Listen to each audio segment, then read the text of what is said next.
By March, I already saw that Enright was not going to do anything to me or for me, so as to speak. I contacted the New York Post, and a reporter named Dave Gelman, Gelman, was sent, and I spoke to Dave Gelman. I told him that the program was not on the up and up, and he had all the information.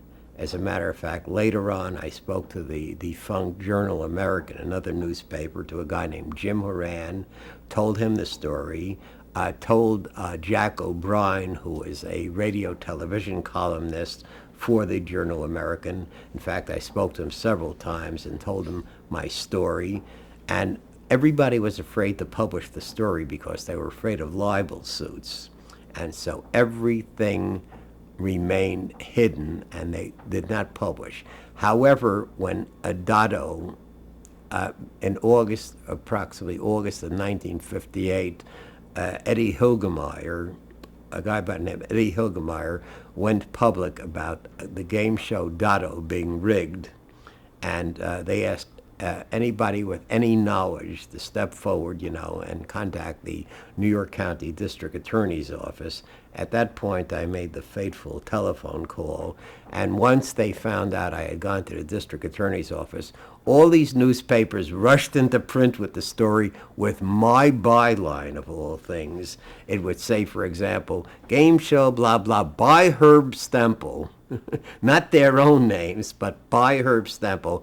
And according to what I read in the book, Enright supposedly was speaking to an uncle or something of his, and the uncle said to him, "Never trust a talking animal."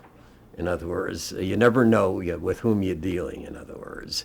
And once I went to the district attorney's office, all the newspapers suddenly lost their cold feet and all ran forward with the story. And I think one of the reasons they really wanted to publish the story was television was clobbering the print media, and this was like a little bit of revenge where they could turn around and get even with television by exposing the hoax on 21. I just called a general number, and ultimately, when I came down, I was referred to an assistant district attorney by the name of Joseph Stone, who headed the investigation. I told him the whole story from beginning to end, how I had written a letter, how I got on the program, what transpired on the program, and they listened.